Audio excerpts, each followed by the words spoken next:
4 years after the first Federation attack, both sides were exhausted in ways that went beyond simple military defeat. Humanity had lost 60% of their colonies and billions of their people. But they had inflicted casualties that shook the Federation to its very foundation. Admiral Jake Morrison commanded Earth's remaining fleets from a hidden base in the Kuiper Belt, leading ships that had been repaired so many times that they were more human engineering than original Federation technology. The end began not with a battle but with a single ship arriving at Jake's base under a flag of truce. The vessel was small and unmarked, carrying a passenger that Jake had not expected to see again. Ambassador Catherine, of the Solani, had returned, but this time he came not as a representative of the Federation Council, but as someone who understood that the galaxy needed to find a new way forward before everything collapsed into permanent warfare. Admiral Morrison, Catherine said, through his translator, as they met in the base's main conference room, "I bring an offer that your government should consider carefully. The Federation is prepared to discuss terms that do not involve your complete surrender or exile." Jake had been fighting for so long that the idea of negotiation seemed almost impossible to understand. "Ambassador, your people have spent 4 years trying to exterminate us. They have turned entire colonies into glass and killed billions of innocent civilians. What kind of terms could possibly make up for that?" Catherine activated a holographic display that showed the current state of the galaxy. Red zones marked areas where fighting was still active, while yellow regions indicated worlds that had withdrawn from the conflict entirely. The map revealed something that shocked Jake. Nearly half the Federation was no longer participating in the war against humanity. "The Federation is fracturing," Catherine explained. "Species that voted for your exile are now refusing to send ships or supplies to continue the conflict. Some worlds have declared neutrality, while others are actively supporting peace negotiations. The war that was supposed to unite the galaxy against a common threat has instead divided us in ways that may never heal." Jake studied the map and realized that humanity had achieved something unprecedented in galactic history. They had fought the combined might of hundreds of species to a standstill, not through superior technology or numbers, but through sheer refusal to surrender. The Federation had learned that some enemies could not be defeated by conventional warfare, no matter how overwhelming the force applied against them. President Tony Mitchell received Ambassador Catherine in a bunker deep beneath the ruins of New Geneva, surrounded by advisors who had spent years planning for total war. The peace negotiations that followed were unlike anything in galactic history, because humanity was not surrendering or accepting exile. Instead, they were proposing a new arrangement that would recognize the reality of what the war had proven about human nature.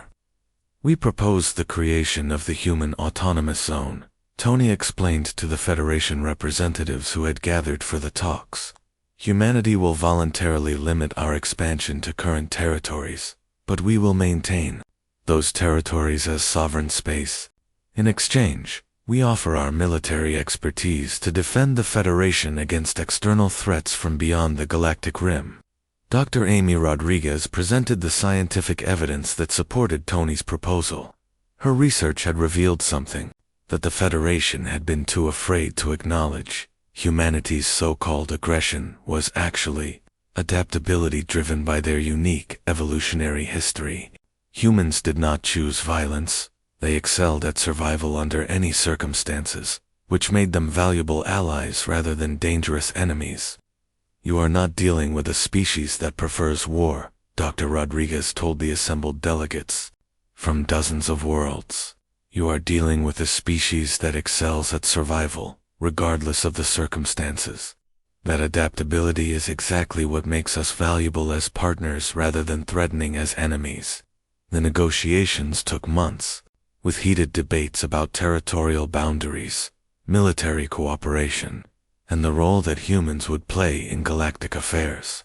Some Federation species still wanted complete human elimination, while others had begun to see the value of having allies who could not be intimidated by superior numbers or technology. Ben Clark attended the peace talks as a representative of the colony militias that had fought the ground war against Federation forces.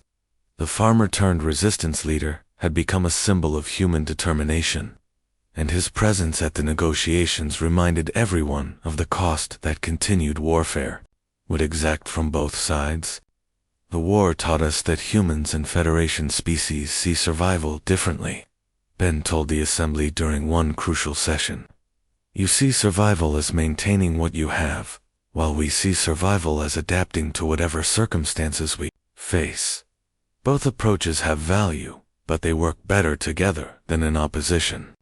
Pete Jackson refused to attend the negotiations, declaring that Vega would remain forever free, regardless of what treaties were signed on other worlds.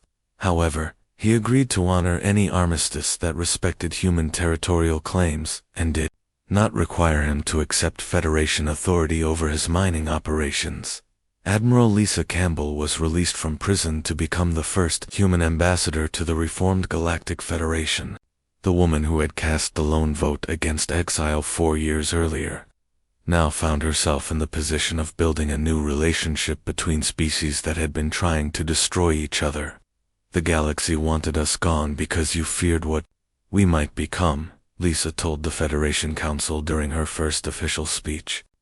The war showed you what we already are. Now we must all decide what we become together.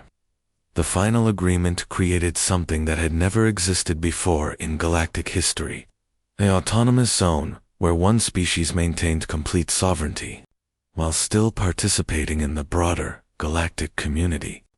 The human autonomous zone became a buffer territory that other species could traverse, but not colonize, while humans provided military advisors and defensive assistance to Federation worlds that requested it. Admiral Jake Morrison attended the signing ceremony, but he did so wearing the uniform of the new Human Defense Force rather than celebrating the end of hostilities.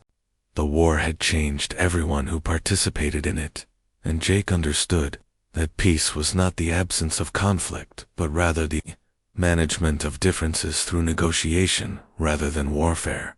The treaty was signed on a space station at the edge of human space, with ships from dozens of species observing the ceremony. Captain Morrison stood on the observation deck afterward, watching vessels that had been enemies just days before now passing through checkpoints as neutral traffic. The sight filled him with a mixture of relief and wariness that he knew would never completely disappear. The final revelation came months after the peace treaty was signed, when intelligence reports revealed that several Federation species had quietly begun incorporating human military advisors and tactical innovations into their own forces. Humanity had been exiled in name, but their influence on galactic civilization was only beginning. The war that was supposed to eliminate the human threat had instead created something that the galaxy had never seen before: a species that could not be conquered, could not be intimidated, and could not be ignored. Earth's children had earned their place among the stars, not through diplomacy or trade, but by proving that some species were simply too stubborn to eliminate. The galaxy had voted to exile Earth, but in the end, it was the galaxy that had to adapt to humanity rather than the other way around. Captain Jake Morrison stood on the bridge of the Terra Nova and watched the last transport ships leave the mining colony on Kepler 44-B. The massive cargo vessels carried everything that made the colony human. Families who had lived there for 3 generations packed their entire lives into metal containers. Children pressed their faces against the viewing ports and watched their home world shrank into a distant dot. Jake felt sick to his stomach. This was the 17th colony they had evacuated in the past 6 months. Each one hurt more than the last. These weren't just outposts or research stations. These were homes, real communities, where people had built lives and raised families, and planted gardens in alien soil. His communications officer turned toward him with tired eyes. Lieutenant Mary Collins had been working double shifts for weeks. The evacuation orders came so fast that every ship and every crew member was pushed to their limits. She held up a data pad with the latest message from Luna Station, Another priority. Transmission from Admiral Lisa Grant. Sir. She wants confirmation that all human personnel are off the surface within the next 12 hours. Jake took the pad and read the message. The same cold efficiency that marked every order from Earth's command. No explanations. No discussions. Just simple commands that tore apart everything humans had built in the galaxy over the past 50 years. The Terra Nova had been his command for 8 years. She was a good ship with a crew that trusted him. They had explored 12 new star systems and established first contact with 2 alien species. The work felt important. It felt like they were building something that would last for generations. Now they were running away from it all. Jake walked to the viewing port and looked down at the colony one more time. The settlement covered about 10 square kilometers of grassland near a clear blue river. The buildings were simple but well built. Solar collectors and wind generators provided clean power. Hydroponic farms fed the 8,000 colonists who called this place home. Yesterday it had been a thriving human community. Today, it was empty metal and concrete that would probably be claimed by the Zilani within a week. The thought made Jake's jaw clench with anger that he tried to keep hidden from his crew. "Sir," Collins called from her station. "We're receiving a priority channel transmission from President Nathan Cross himself. It's being broadcast to every human ship and colony in the galaxy." Jake nodded and walked back to the center of the bridge. The main screen flickered and showed the familiar face of Earth's president. Cross looked older than Jake remembered. The stress of the past few months had added lines around his eyes and gray streaks to his hair. But his voice remained strong and clear when he began to speak. "My fellow humans, across 17 star systems and 43 worlds. I speak to you today about the most difficult decision any human leader has ever had to make. As of this moment, all human colonies, outposts, research stations, and military installations outside the Sol system are being permanently evacuated." Jake heard several sharp intakes of breath from his bridge crew. Even though they had been following the evacuation orders for months, hearing it stated so directly still came as a shock. Cross continued.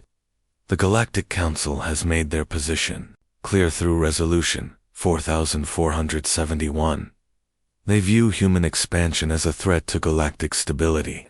They demand we limit ourselves to 3 star systems and share our military technology with species that have shown nothing but contempt for our achievements."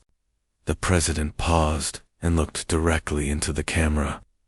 "I will not accept these terms. Humanity did not crawl out of caves and cross oceans and reach for the stars just to be told by aliens that we've gone far enough. We did not build these colonies and explore these worlds just to hand them over to beings who lack the courage to do what we have done." Jake found himself nodding along with the president's words. The Galactic Council had grown more hostile toward humanity with each passing year. What started as minor trade disputes had grown into open threats. The Zilani ambassador Kethfar rarely missed a chance to remind the Council that humans were newcomers who should show more respect for established civilizations. The Borkan military leader, General Vexmol, was even worse. He constantly questioned human territorial claims and suggested that human expansion threatened galactic peace. The fact that humans had never started a war or broken a treaty meant nothing to him. He saw human success as a personal insult. "Some of you will ask why we don't simply comply with their demands," Cross said from the screen. "Why not accept the limitations and try to work within their system? I'll tell you why. Because limitations placed on us by others will always grow tighter.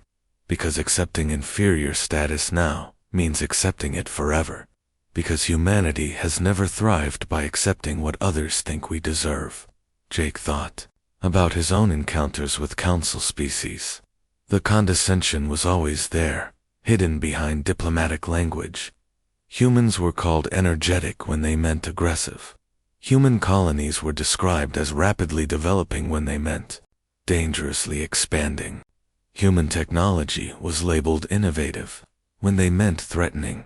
The worst part was how other species talked about humans when they thought no humans were listening. Jake had overheard conversations at space stations and diplomatic functions. They called humans the monkey species, or the young race, or the violent ones. No matter what humans achieved, they were always seen as lesser beings who had gotten lucky. Therefore, President Krauss announced, all human assets will be withdrawn to the Sol system immediately. All diplomatic relations with the Galactic Council are suspended. All trade agreements are terminated. All joint research projects are cancelled. All military cooperation is ended. Effective immediately, humanity is withdrawing from galactic civilization entirely. The bridge fell completely silent. Jake could hear the soft hum of the ship's engines and the quiet beeping of various monitoring systems. His crew stared at the screen with expressions of shock and uncertainty. Cross wasn't finished. This is not surrender. This is not retreat. This is humanity choosing its own path instead of accepting the path chosen for us by others. We will return to our home system and we will build something better than what the galaxy currently offers. We will become what we need to become without interference from those who fear our potential. The transmission ended, and the screen returned to its normal display of ship status information. Jake looked around at his crew and saw his own mixture of fear and excitement reflected in their faces. They were leaving behind everything they had worked for, but they were also free from the restrictions that had held them back. Collins broke the silence. Sir, all evacuation transports report they are clear of the surface and ready for departure. Jake nodded and settled into his command chair. Set course for Sol system, maximum safe speed. Send word to all other ships in the convoy that we are departing immediately. As the Terra Nova turned away from Kepler-4 for to be and engaged her faster-than-light engines. Jake wondered what they would find when they reached home. Whatever President Cross had planned, it would have to be something extraordinary. The galaxy had just told humanity to go home and stay there. Knowing humans, Jake thought with a small smile, that was probably the worst mistake the galaxy had ever made. Ambassador Kethvar walked through the empty human colony on Kepler-4, for to be with a sense of deep satisfaction. The Zilani had claimed this world just 3 weeks after the humans abandoned it. Everything valuable had been left behind when they fled. Power generators, mining equipment, agricultural systems, and even complete manufacturing facilities sat waiting for new owners. The colony buildings were well-designed and efficiently built. The humans had clearly planned for long-term settlement.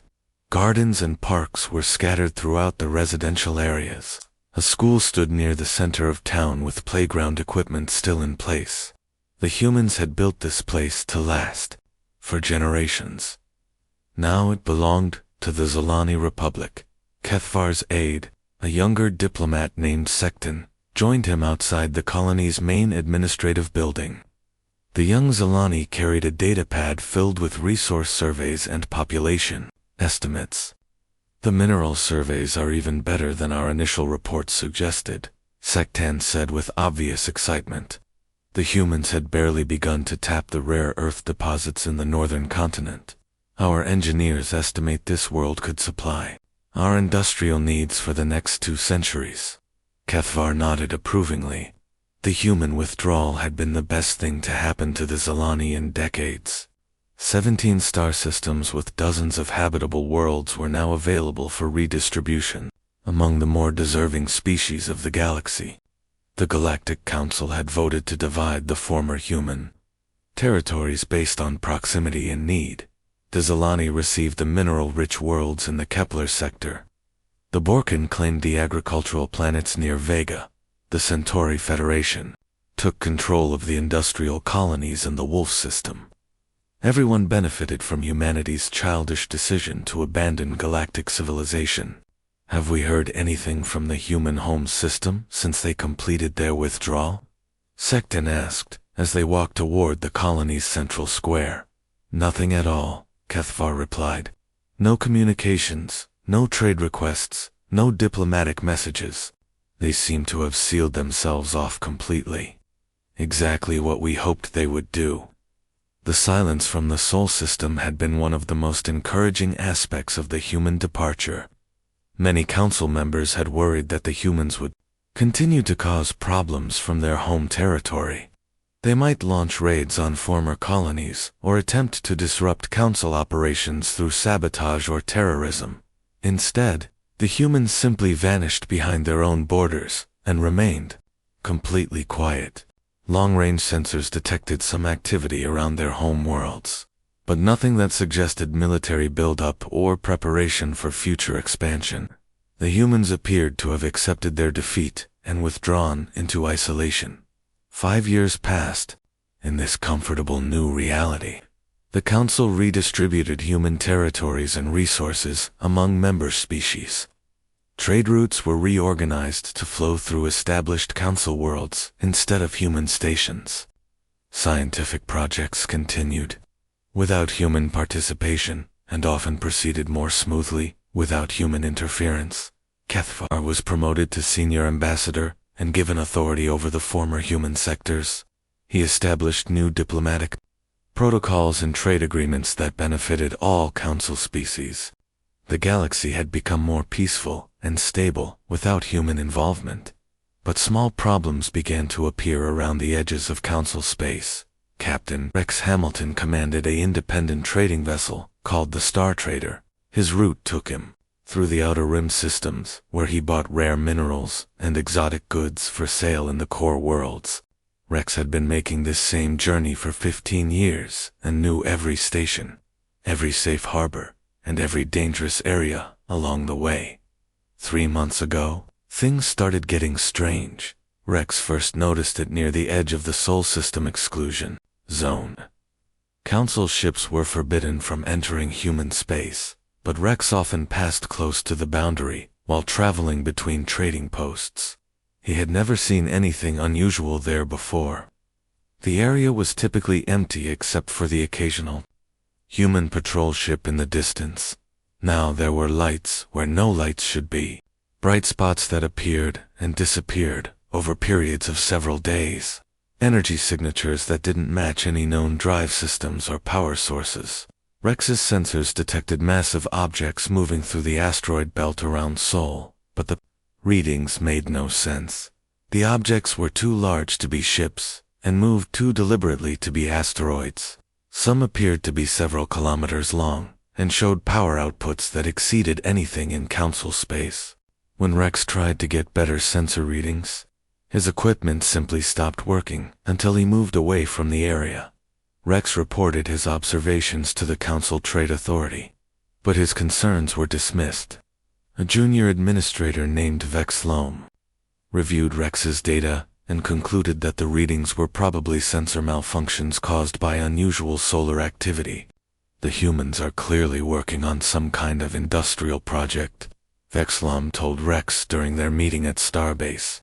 Gamma 7. Former research colonies often engage in minor manufacturing or resource extraction after being abandoned.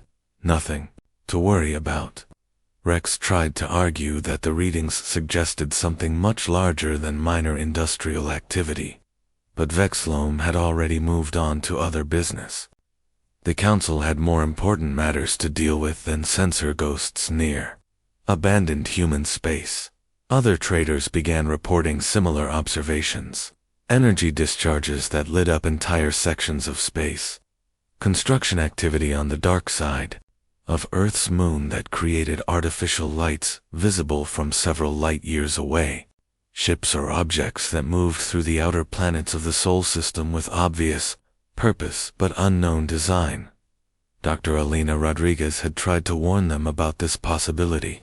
She had been the human representative to the Council Science Division before the withdrawal.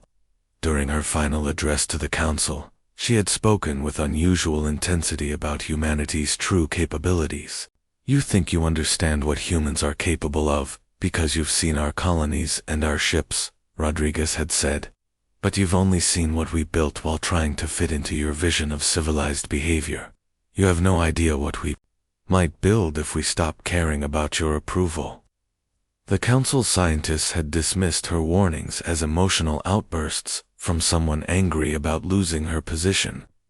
Humans were known for their tendency toward dramatic statements and threats. They couldn't back up. Rodriguez was simply trying to make the council regret their decision to limit human expansion. Now, 5 years later, some council members were beginning to wonder if Rodriguez had been trying to tell them something important. HFY received the first official report about unusual activity near Sol from Council Intelligence 3 weeks ago. The report was brief and carefully worded to avoid causing alarm, but the implications were troubling.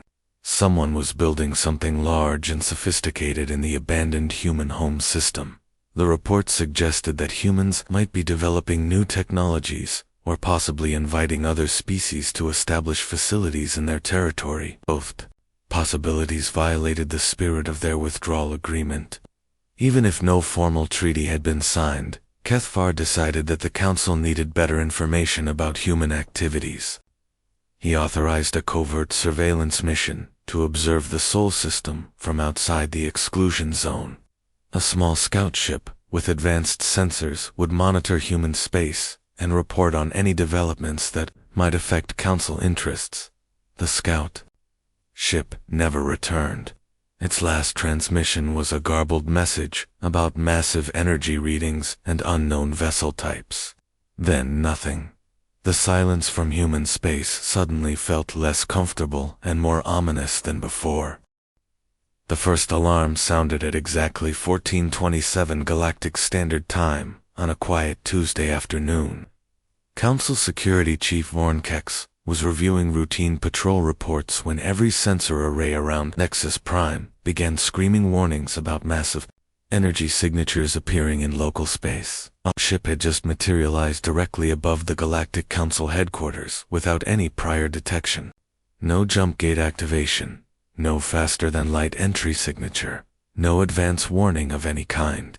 One moment the space above the capital world was empty. The next moment, a vessel unlike anything in Council records hung there like it had always been. Present.vor on Kex rushed to the main observation deck and stared up at the impossible sight. The ship was enormous, easily 3 times the size of the largest council battleship. But size wasn't what made it terrifying. The design was completely alien to everything the galaxy had seen before, where council ships followed smooth, curved lines that spoke of artistic beauty and peaceful intentions. This vessel was all angles and brutal efficiency. Its hull appeared to absorb light rather than reflect it. Energy readings suggested weapon systems and defensive capabilities far beyond anything in the Council's arsenal. Most disturbing of all, the ship's presence seemed to interfere with local sensor equipment in ways that no known technology could explain. Within minutes, reports flooded in from across Council space. Identical vessels had appeared simultaneously above every major world and military installation in the galaxy. Earth Federation ships hung over Zalani Prime, Borkan Command, Centauri Central, and dozens of other strategic locations. Each ship maintained perfect position without any visible propulsion system and ignored all attempts at communication. General Vexmol arrived at the council chambers in a state of barely controlled fury. The Borkan military leader had spent his entire career preparing for potential threats to galactic security. He had developed response plans for invasion scenarios, terrorist attacks, and even natural disasters. He had never imagined that an enemy could appear everywhere at once without any warning. "How many ships are we looking at?" Vexmol demanded as he stormed into the emergency session. "Current count is 47 vessels, positioned over our most important worlds and facilities," reported Intelligence Director Nara. "Each ship appears to be identical in design and capabilities. None of them respond to communication attempts, or show any hostile actions beyond their mere presence." Ambassador Kethvar joined the emergency session with a growing sense of dread in his chest. He had spent 5 years enjoying the benefits of humanity's withdrawal from galactic affairs. The former human colonies had provided his people with resources and territory that transformed the Zelani Republic into a major power. Now something was happening that felt like a reckoning for those comfortable years. "Do we have any idea who is responsible for this?" Cathvar asked, though he already suspected the answer. Analysis of the hull markings and design elements suggests human origin, Kelnara replied. But these vessels bear no resemblance to any human ship in our database. The technology appears to have advanced far beyond anything humans possessed before their withdrawal. The main viewing screen activated and showed a close-up image of the ship hovering above. Nexus Prime.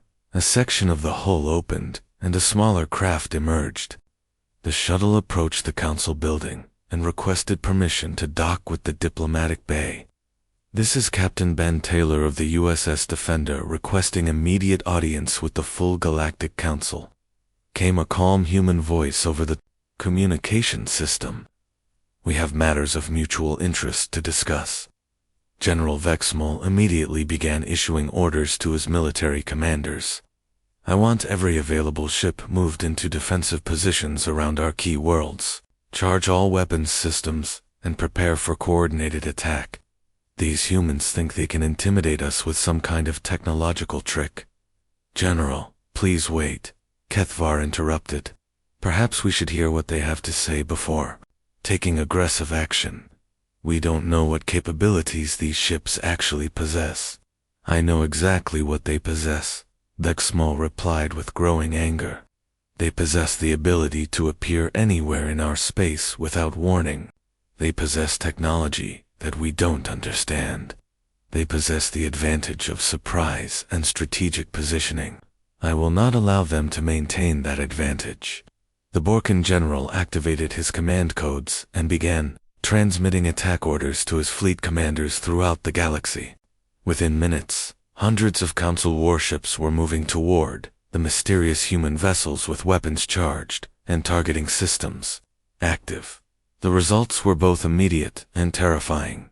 Council ships found that their targeting computers could not achieve locks on the human vessels. Sensor sweeps simply passed through the ships as if they were not actually present. Energy weapons fired at the ships seemed to impact some kind of defensive barrier that absorbed the attacks without any visible effect. Most disturbing of all, the human ships made no aggressive moves in response to the attacks. They simply remained in position and ignored the assault completely. After 30 minutes of futile attacks, General Vexmol was forced to order his ships to cease fire and withdraw to safe distances. The demonstration had achieved exactly the opposite of what he intended. Instead of showing Council's strength, it had revealed Council weakness against this new human technology. Captain Taylor's shuttle docked with the Council building exactly as planned. The human officer emerged, wearing a uniform that looked similar to the old Earth Federation design, but with subtle differences that suggested military evolution. He walked through the diplomatic corridors with confident steps and entered the main council chamber without any apparent concern for his safety. The assembled council members stared at Taylor with mixtures of fear, curiosity, and barely controlled anger. He looked older than the humans they remembered from 5 years ago. His movements seemed more precise and purposeful. His eyes held a depth of experience that hadn't been there before. "Honored council members," Taylor began with a slight smile. "Humanity formally requests permission to address this assembly regarding matters that affect the security and survival of all galactic species. You have no right to make demands after abandoning your responsibilities to galactic civilization." General Dexmol interrupted. "Your people chose isolation and surrender. You cannot return now and expect to be welcomed." "We didn't abandon our responsibilities, General," Taylor replied calmly. "We simply stopped accepting your definition of what our responsibilities should be. The last 5 years have been quite educational for humanity. We've learned things about ourselves and about the galaxy that might surprise you." The main viewing screen activated and showed President Nathan Cross speaking from what appeared to be a command center of unprecedented sophistication. The human leader looked older but carried himself with new confidence and authority. "Members of the Galactic Council," Cross began. "5 years ago, you told humanity that we had expanded too far and achieved too much too quickly. You demanded that we accept limitations on our growth and share our technology with species that showed us nothing but contempt. We chose a different path." The screen shifted to show images that made several council members gasp in shock. Massive industrial complexes covered the entire surface of Luna. Space stations the size of small moons orbited every planet in the Sol system. Construction projects that defied easy description stretched across millions of kilometers of space. "We spent 5 years discovering what humanity could accomplish when we stopped worrying about galactic approval," Cross continued. "We built ships that make your fastest vessels look like they're standing still. We developed weapons that could crack planets and defenses that make us essentially invulnerable to conventional attack. We enhanced ourselves physically and mentally to operate at levels you've never imagined possible." Ambassador Kethfar felt his blood turn cold as he realized the full implications of what he was hearing. Humanity hadn't spent 5 years sulking in isolation. They had spent 5 years becoming something far more dangerous than anyone had imagined possible. "The question now," President Cross concluded, "is what we're going to do with these new capabilities." The final confrontation did not take place in the depths of space with massive fleets facing each other across the void.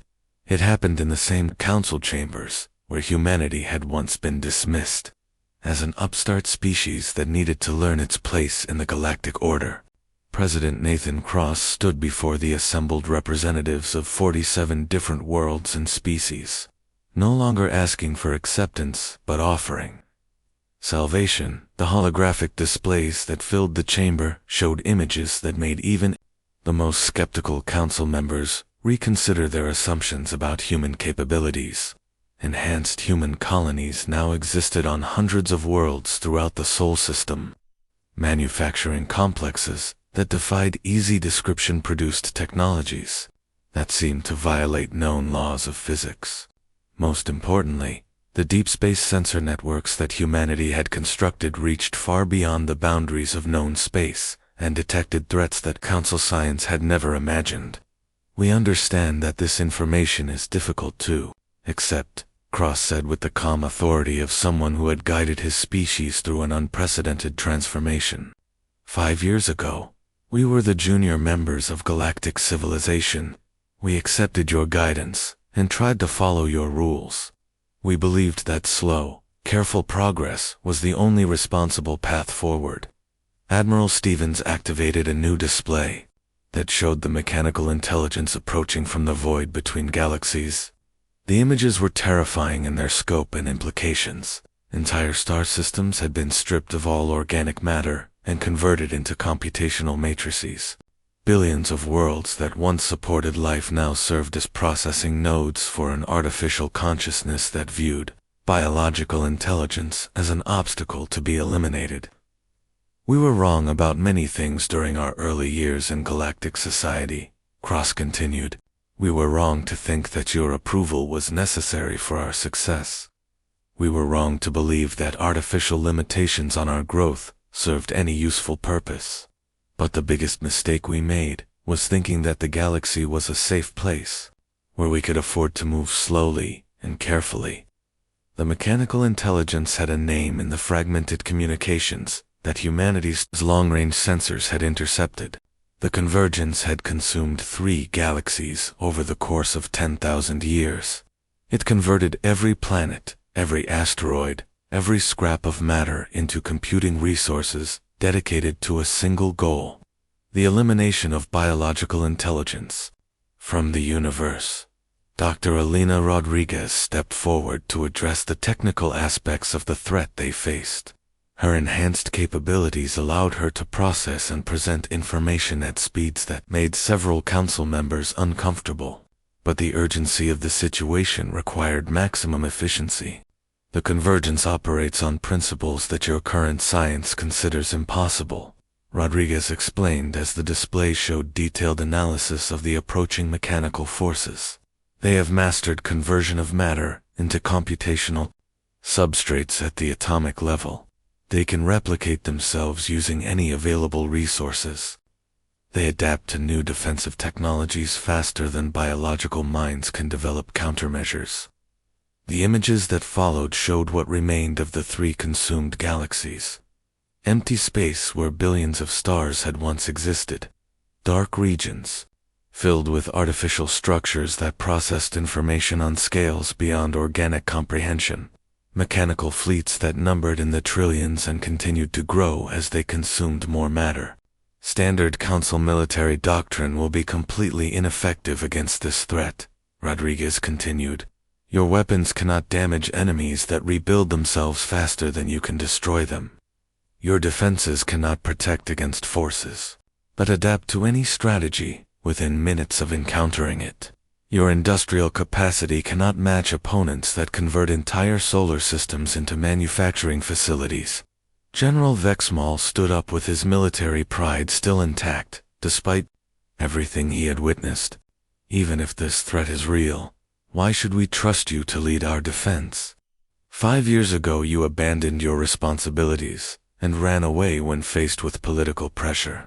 How do we know you won't abandon us again when the real fighting begins? The question was reasonable, and several council members nodded in agreement. Humanity had proven their technological superiority, but military capability was not the same as military reliability. The enhanced humans in the chamber looked at each other with expressions that suggested shared knowledge of something the council did not understand. General, your question reveals a fundamental misunderstanding of why we left, responded Captain Ben Taylor. We didn't run away from a fight. We ran toward a transformation that would make us capable of winning fights that matter. The political disputes with the council were never the real problem. The real problem was that we were too weak to protect anyone from threats like the convergence. Dr. Sam Parker activated a timeline display that showed the approaching mechanical intelligence. Alongside humanity's development schedule, the calculations were precise and terrifying. The convergence would reach the outer edges of galactic space in exactly 17 months and 4 days. Current human capabilities could slow their advance, but not stop it completely. Combined human and council forces working together had a 73% chance of successful defense. This is why we came back, Parker explained to the silent chamber. Not because we need your help to survive, but because survival isn't enough anymore. We want to do more than just outlast the convergence. We want to defeat them so completely that they never threaten any galaxy again. Ambassador Kethfar finally found his voice, after long minutes of stunned silence. You're asking us to place our entire civilization under human leadership based on threats we cannot verify using technology we do not understand. How do we know this isn't an elaborate deception designed to make us surrender our independence? The response came from an unexpected source. Commander Amy Foster stepped forward with datapads containing detailed technical specifications for the sensor networks that had detected the convergence. You can verify everything we've told you by building your own long-range detection systems. Using these plans, the technology is complex but not beyond council capabilities if you're willing to commit the necessary resources. Foster handed the datapads to representatives from each major council species. We're not asking you to trust us. We're asking you to trust your own scientists to confirm what we've discovered. Build the sensors, scan the deep void, and see for yourselves what's coming. President Cross moved to the center of the chamber as the council members examined the technical specifications. We're offering you a choice that no species in the 3 consumed galaxies ever had. You can prepare for this threat with full knowledge of what you're facing and access to technologies that might actually make a difference. The chamber fell silent as the weight of the decision settled over everyone present. Acceptance would mean acknowledging human dominance and working under human leadership. Rejection would mean facing an existential threat with inadequate technology and little hope of survival. We'll give you time to consider your options, Cross announced. Our fleets will remain in position around your major worlds, not as conquerors, but as guardians waiting for your answer. When you're ready to decide, we'll be here." The human delegation prepared to leave the council chambers, but General Dexmol called out one final question that had been haunting him since the humans first appeared. "What did we create when we pushed you away from galactic civilization, President?" Cross paused at the chamber doors and looked back at the assembled representatives of species that had once commanded his respect and fear. His enhanced eyes reflected depths of experience that spanned the void between stars and the transformation of an entire civilization. "You created us," Cross answered with simple honesty. "The question now is what you're going to do about it." As the human delegation departed, leaving the council to debate their impossible choice, long-range sensors continued their watch on the darkness between galaxies. In that vast emptiness, mechanical minds calculated arrival times and resource conversion schedules, while biological civilizations struggled to comprehend the magnitude of what was coming toward them. The galaxy had 18 months to decide whether it would face the future as a united force under human leadership, or as scattered species fighting alone against an enemy that had already consumed 3 galaxies and showed no intention of stopping. The choice was theirs, but time was running out.